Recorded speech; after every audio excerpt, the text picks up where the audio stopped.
بسم اللہ الرحمن الرحیم۔ السلام علیکم ناظرین، ایسی ویڈیو دیکھنے کے لیے الجنت وائس کو ضرور سبسکرائب کریں۔ دنیا کا سب سے پہلا حمل حضرت حوا علیہ السلام حضرت آدم علیہ السلام کی بیوی اور موجودہ تمام نسل انسانی کی ماں ہے۔ اللہ تعالیٰ نے انہیں حضرت آدم علیہ السلام کی بائیں پسلی سے تخلیق کیا کیونکہ وہ زندہ آدمی سے بنائی گئی، اسی لیے حوا نام رکھا گیا۔ ان کا نام قرآن مجید میں نہیں آیا، صرف زوجہ آدم کا کئی مقام پر ذکر ہے۔ جنت میں حضرت آدم علیہ السلام اور حضرت حوا دونوں کو شجر ممنوعہ کا پھل کھانے سے روکا گیا تھا۔ دونوں ہی اس حکم خداوندی کو بھول گئے اور وسوسہ شیطان سے اسی درخت کا پھل کھا بیٹھے۔ پھل کھاتے ہی احساس گناہ ہوا اور توبہ استغفار میں لگ گئے۔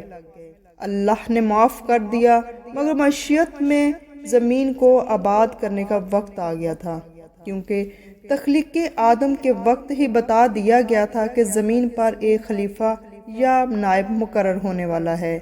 اس لیے آدم اور حوا دونوں کو زمین پر اتار دیا گیا۔ روایات میں آیا ہے کہ آپ دونوں کا نکاح اللہ نے جنت میں کر دیا تھا۔ جب آپ دونوں کو زمین پر اتار دیا گیا تو ایک حضرت حوا کو جدہ میں اور حضرت آدم علیہ السلام کو سری لنکا میں اتارا گیا۔ پھر ان دونوں کی ملاقات میدان عرفات میں ایک دوسرے کے ساتھ ہوئی۔ کہا جاتا ہے کہ جنت میں صرف دو انسان آدم اور حوا ایسے ہوں گے جن کی ناف نہیں ہوگی، کیونکہ ناف ماں کے پیٹ میں جنم لینے والے بچوں میں ہی ممکن ہے۔ ناظرین، اکثر تاثر یہ بھی دیا جاتا ہے کہ اس دنیا میں سب سے پہلی وفات حضرت آدم علیہ السلام کی ہوئی، لیکن کچھ لوگوں کا یہ بھی خیال ہے کہ سب سے پہلی وفات حضرت آدم علیہ السلام کے بیٹے حابیل کی ہوئی، جسے قابیل نے قتل کیا تھا اور پھر ایک کوے کے بتائے ہوئے طریقے سے زمین کھود کر دفن کر دیا گیا۔ سورہ راف میں اللہ عز و جل نے حضرت اما حوا کے حمل کو یوں بیان فرمایا ہے کہ وہ اللہ ہی ہے جس نے تمہیں ایک جان سے پیدا کیا اور اسی کی جنس سے اس کا جوڑا بنایا، اس کے پاس سکون حاصل کرے۔ جب حضرت آدم علیہ السلام نے حضرت حوا علیہ السلام کو ڈھانپ لیا تو اسے خفیف یعنی ہلکا سا حمل رہ گیا، جسے لیے وہ چلتی پھرتی رہی، پھر وہ بوجھل ہو گئی۔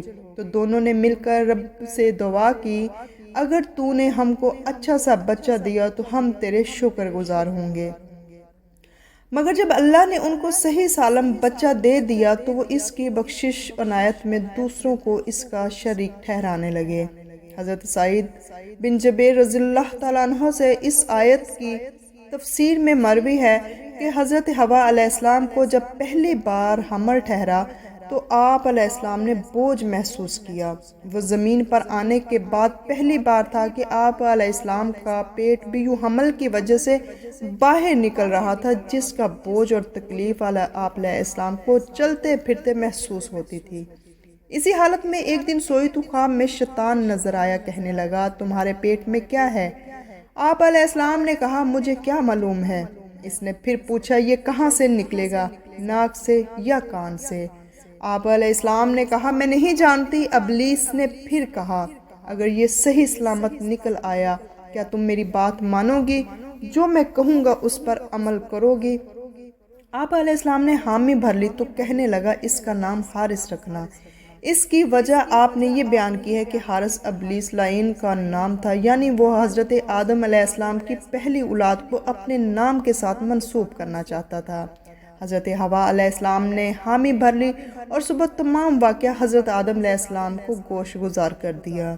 حضرت آدم علیہ السلام نے تمام واقعہ سننے کے بعد فرمایا، وہ شیطان تھا، اس سے بچ کر رہنا، وہ ہمارا کھلا دشمن ہے جس نے ہمیں جنت سے نکلوایا تھا۔ شیطان ایک بار پھر حضرت آدم علیہ السلام کے پاس آیا اور اسی بات پر آمادہ کیا کہ حضرت حوا علیہ السلام نے حامی بھر لی، لہٰذا جب حمل مکمل ہو گیا اور اللہ تعالیٰ نے سلامتی کے ساتھ بچے کو پیٹ سے نکال دیا تو حضرت حوا علیہ السلام نے وعدے کے مطابق بچے کا نام حارث رکھ دیا۔ ابن جریر طبری لکھتے ہیں کہ یہ وہ واقعہ ہے جس کا ذکر اللہ تعالیٰ نے سورہ اعراف میں فرمایا ہے، اور اسی واقعہ کی طرف ایک اور روایت حضرت ابن عباس رضی اللہ تعالیٰ عنہ کی طرف منسوب کی جاتی ہے۔ آپ رضی اللہ تعالیٰ عنہ فرماتے ہیں، حضرت آدم علیہ السلام سے حضرت حوا علیہ السلام کو جو اولاد ہوتی ہے، اللہ تعالیٰ کا عہد قرار دیا جاتا ہے کہ ان کے نام عبداللہ اور عبید اللہ وغیرہ رکھے جاتے ہیں، لیکن ان کی وفات بہت جلد ہو جاتی۔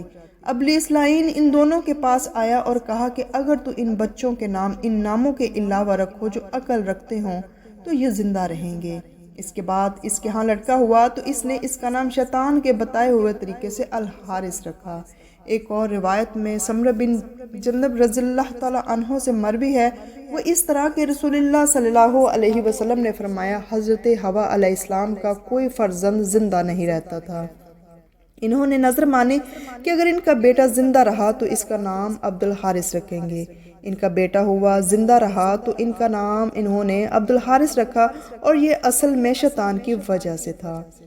ابن فضیل کی روایت میں یہ اضافہ ہے کہ شیطان نے کہا کہ اگر وہ صحیح سلامت نکل آئے گا جو تیرے پیٹ میں ہے، اگر تمہیں کسی قسم کا کوئی نقصان نہ پہنچے اور نہ ہی تمہیں موت کا باعث بنے تو کیا تم میری بات مانو گی؟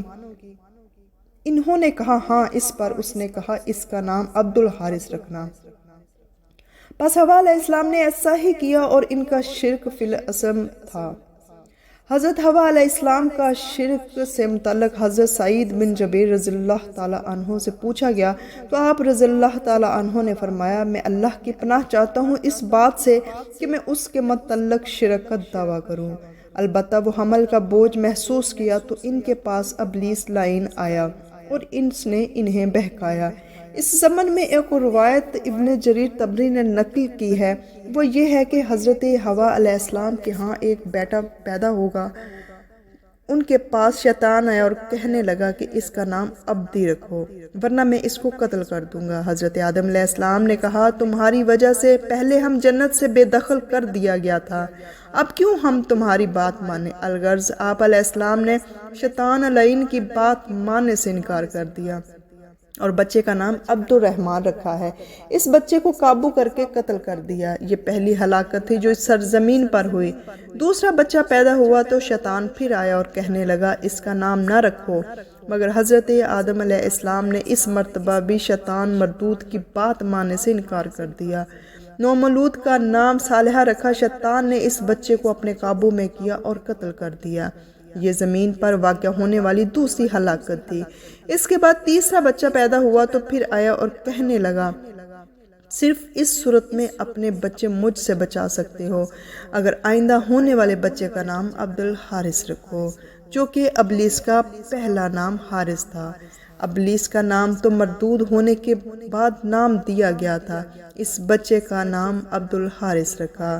ناظرین، ایسی ویڈیو دیکھنے کے لیے الجنت وائس کو ضرور سبسکرائب کریں۔ ویڈیو اچھی لگی ہو تو لائک کریں۔ جزاک اللہ خیر۔